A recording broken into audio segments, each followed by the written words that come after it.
8 de la mañana con 49 minutos, 8 con 49 minutos. Nos acompaña en nuestros estudios nuestro invitado Jorge Luis Hidalgo, consultor energético, especialista en la materia que ahora mismo vamos a tratar, que son los racionamientos de energía, los apagones que estamos viviendo. El gobierno nacional ha dado a conocer que se analizan varias opciones, entre ellos la contratación de barcazas. Ha dicho que no hay soluciones en el plazo inmediato, que va a tomar varios meses enfrentar esta crisis eléctrica, y ha diseñado un sitio web donde las personas pueden buscar si su barrio está dentro del listado de las subestaciones donde se van a hacer los cortes de energía. Hasta el momento, de todas las medidas que ha anunciado el ministro encargado, bajo su experiencia, ¿cuál es la mejor? ¿Cuál nos va a permitir enfrentar en el menor tiempo posible esta situación tan calamitosa que vivimos en el país por la crisis eléctrica? Le saludamos a Alexis Moncayo, quien le habla a Licenia Espinel.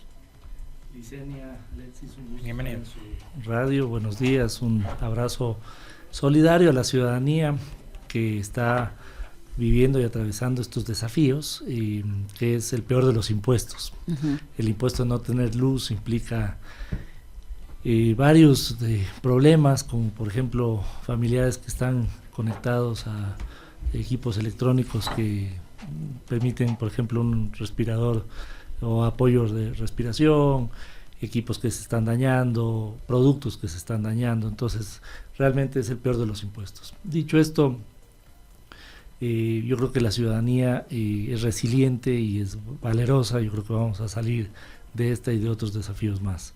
Yo considero que el Ecuador tiene un grave problema, y el tema, el producto de ese grave problema decanta en apagones, y esto es importante mencionarlo porque si hay o no hay apagones es la última escala del problema. Uh-huh. En este tema, pero no significa que el problema está resuelto.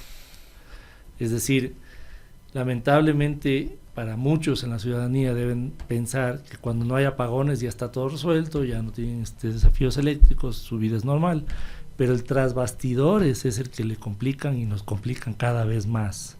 Y si me permite, Licenia, me gustaría hablar un poquito de esto, porque uh-huh, la ciudadanía tiene que comprender cuál es el corazón del problema. Uh-huh.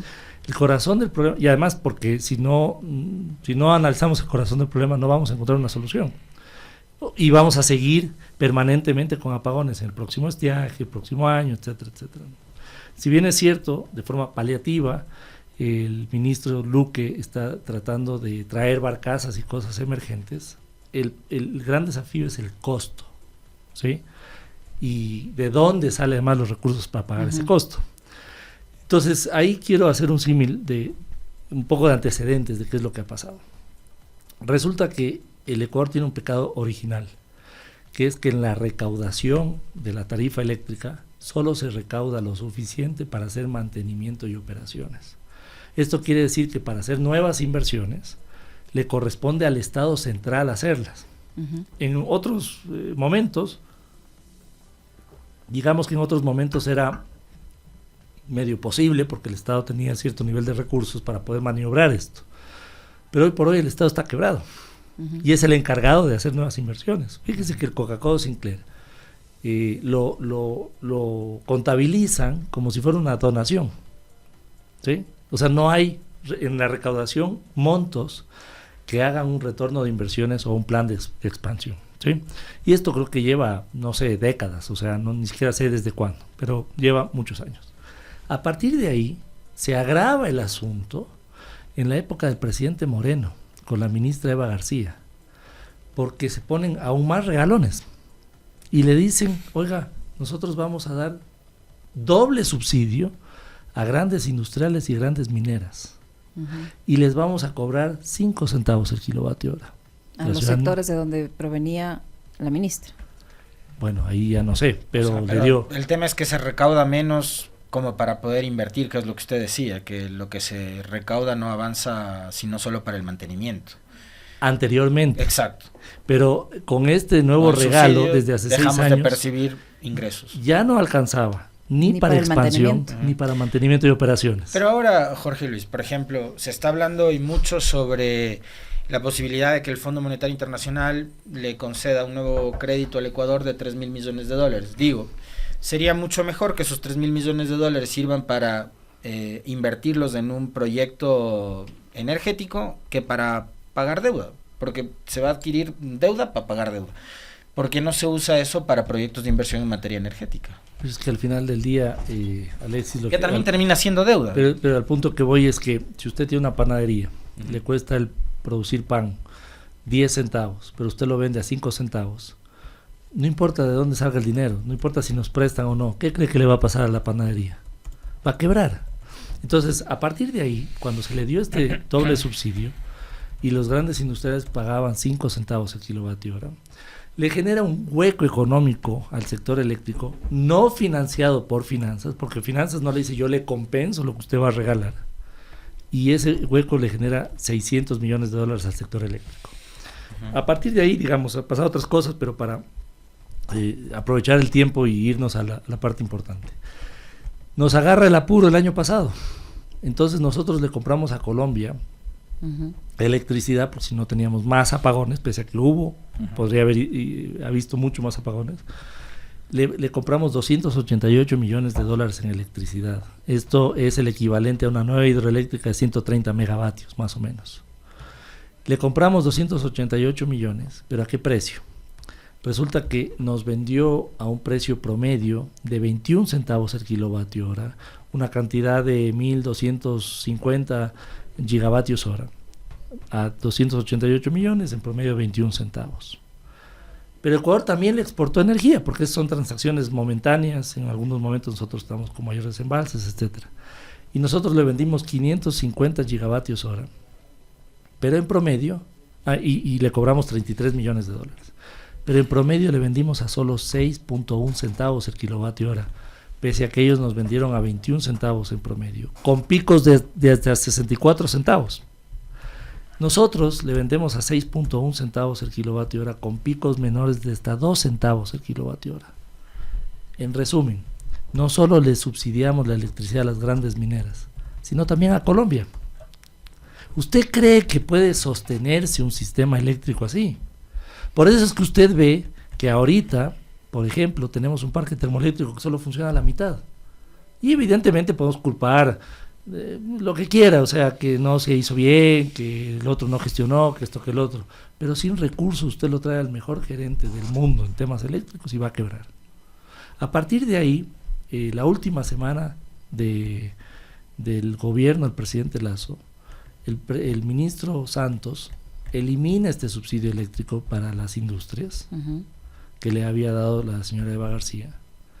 ¿Pero qué cree? Se olvidó de las grandes mineras.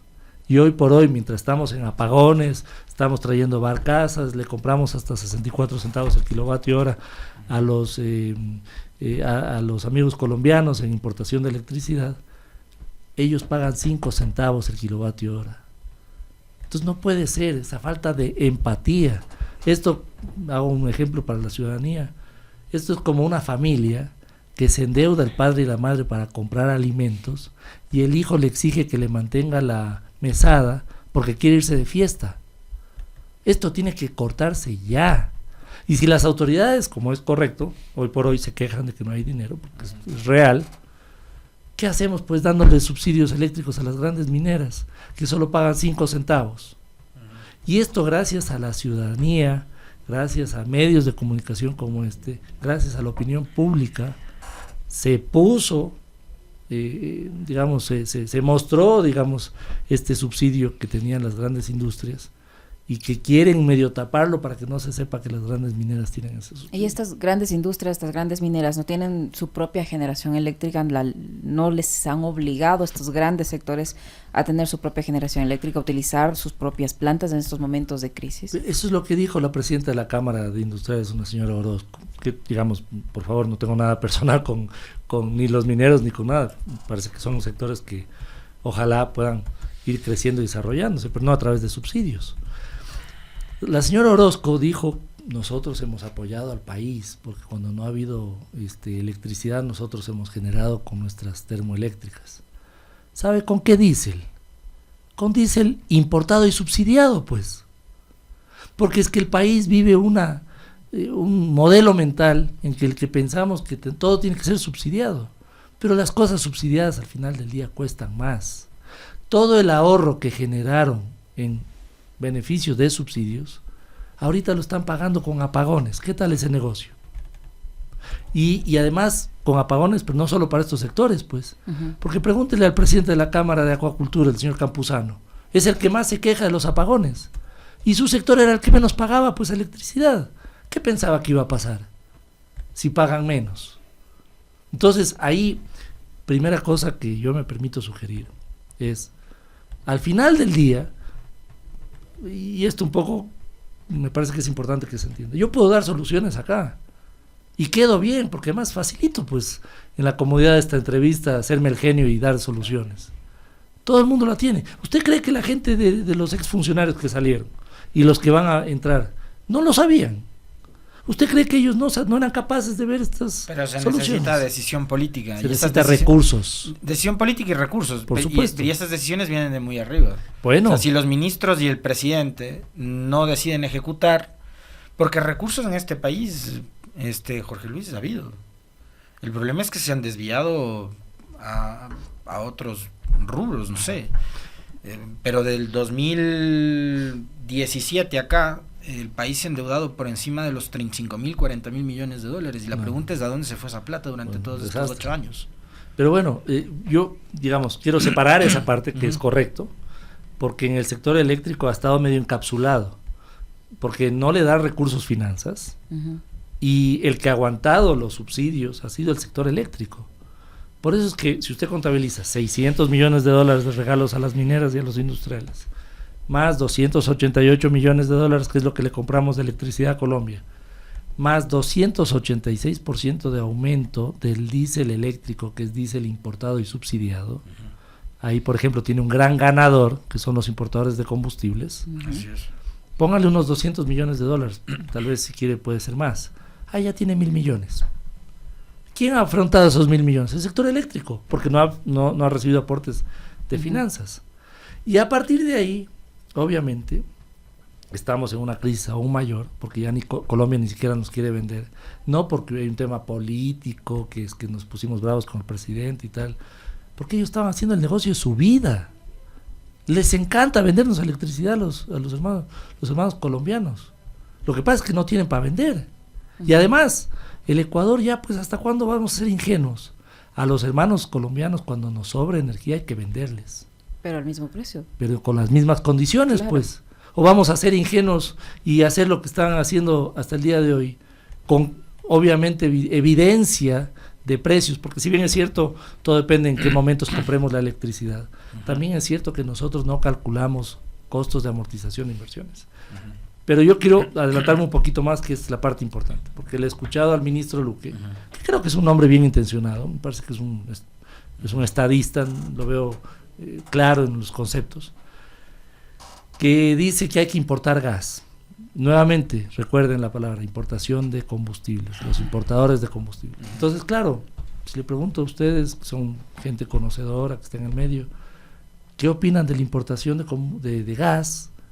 Seguramente dirán, bueno, es que es una emergencia, hay que importar. Sí sabe que la producción nacional es más rápida y más barata que la importación.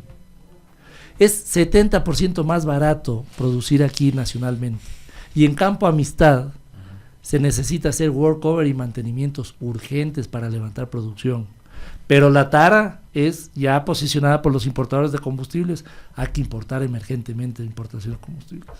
¿Por qué? Porque quieren seguir imponiendo sus reglas, el status quo de los importadores de combustibles. Alguien lucra ahí, evidentemente. ¿Sabe cuánto importamos de combustibles el año pasado? 7.000 millones de dólares. Y en los últimos 12, 14 años, ¿sabe cuánto hemos importado? 68.000 millones de dólares. Esto solo es comparable con la deuda externa. ¿Y cuál es la parte crítica? Quieren posicionar, incluso con la Cámara de la Energía, que debe ser la única cámara de energía del mundo que promueve importación y no producción nacional. Pero ellos dicen, hay que flexibilizar las importaciones de gas. Cuando tiene usted Campo Amistad, que tiene gas, y tiene gas de mecheros que quemamos todos los días en el oriente, que además hay niñas que están demandándole al Estado, estamos afectando la salud de las poblaciones, estamos afectando al ambiente. Yo quiero recordar unas palabras que dijo el ex gerente de Selec, Gonzalo Quillas, que se paseó por los medios de comunicación para promover que se tiene que importar gas. Que dicho sea de paso, querían importar gas utilizando la infraestructura de Campo Amistad, pese a que había informes que decían no se puede, es técnicamente inviable porque usted va a poner en riesgo la producción nacional. Aún así insistió, trajo un perito internacional y ni con el perito internacional pudo demostrar esto. Pero bueno, el señor decía, traer gas de los campos petroleros del oriente a Machala, a la Termogas Machala, es muy lejos. Usted puede pensar, claro, debe ser muy lejos. Y efectivamente, según él, es lejos. Pero no le parece lejos traer desde Estados Unidos el gas, pues.